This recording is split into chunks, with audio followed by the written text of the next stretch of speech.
भारतीय सेना ने हाल ही में एक बड़ी सफलता हासिल की है। एलओसी यानी लाइन ऑफ कंट्रोल पर 4 किलोवाट की डायरेक्ट एनर्जी वेपन सिस्टम को तैनात किया गया था और ऑपरेशन सिंदूर के दौरान इसने पाकिस्तान की तरफ से भेजे गए छोटे छोटे ड्रोन, खासकर स्वार्म ड्रोन्स, को हवा में ही खत्म कर दिया। ये सिस्टम डीआरडीओ ने पूरी तरह स्वदेशी रूप से डेवलप किया है और इसकी तैनाती भारत की एयर डिफेंस कैपेबिलिटी को एक नया लेवल दे देती है। ये जो 4 किलोवाट का सिस्टम है वो एक मोबाइल प्लेटफॉर्म पर माउंट किया गया है ताकि जरूरत के हिसाब से इसे कहीं भी ले जाकर डिप्लॉय किया जा सके। इसका वर्किंग प्रिंसिपल काफी सिंपल लेकिन पावरफुल है। ये इलेक्ट्रोमैग्नेटिक एनर्जी को एक फोकस्ड बीम की तरह यूज करता है, जिससे कोई भी छोटा ड्रोन, चाहे सर्वेलेंस वाला हो या एक्सप्लोसिव पेलोड ले जा रहा हो, हवा में ही जलकर खाक हो जाता है। हाल ही में एलओसी पर इस सिस्टम ने अपनी ताकत तब दिखाई जब पाकिस्तान ने टर्किश मेड ड्रोन्स के जरिए भारतीय इलाकों को टारगेट किया, लेकिन डायरेक्टेड एनर्जी वेपन ने उन्हें बिना कोई ट्रेडिशनल मिसाइल खर्च किए हवा में ही खत्म कर दिया। स्वार्म ड्रोन अटैक्स पिछले कुछ समय में एक बड़ा खतरा बनकर उभरे हैं।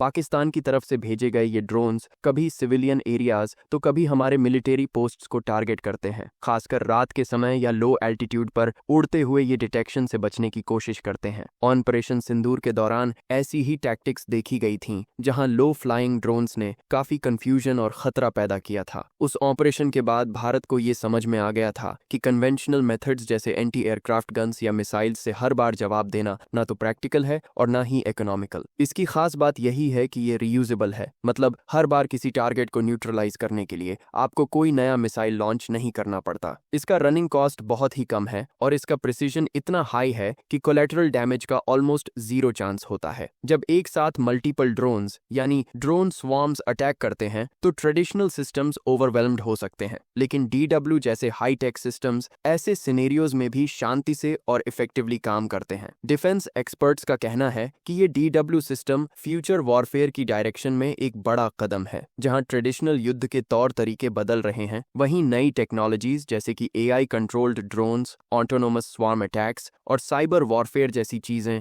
रियल थ्रेट बनती जा रही हैं। ऐसे में डीडब्ल्यू जैसी इंडिजिनस टेक्नोलॉजीज भारत को न सिर्फ टेक्नोलॉजिकली सेल्फ रिलायंट बनाती है बल्कि बैटलफील्ड पर एक डिसाइसिव एज भी देती है। ये भी ध्यान देने वाली बात है कि डायरेक्टेड एनर्जी वेपन जैसे सिस्टम्स सिर्फ टैक्टिकल एडवांटेज नहीं देते बल्कि स्ट्रेटेजिक डिटरेंस भी बढ़ाते हैं। जब सामने वाला देश जानता है कि उसके भेजे गए ड्रोन्स एक सेकंड में हवा में जल सकते हैं तो अगली बार वो ऐसी हरकत करने से पहले 2 बार सोचेगा, और ये डिटरेंस बिना किसी बड़ा युद्ध लड़े ही नेशनल सिक्योरिटी को मजबूत करता है। डीआरडीओ इस समय और भी high powered directed energy weapon systems पर काम कर रहा है, जैसे कि 20 किलोवाट और 30 किलोवाट वेरिएंट्स, जिन्हें फ्यूचर में फाइटर एयरक्राफ्ट्स, नेवल शिप्स और इवन सैटेलाइट से भी डिप्लॉय किया जा सकेगा। इसका मतलब ये है कि आने वाले समय में डायरेक्टेड एनर्जी वेपन सिर्फ बॉर्डर डिफेंस का हिस्सा नहीं होगा बल्कि स्पेस और सी डोमेन्स में भी भारत को स्ट्रेटेजिक सुपीरियॉरिटी देगा।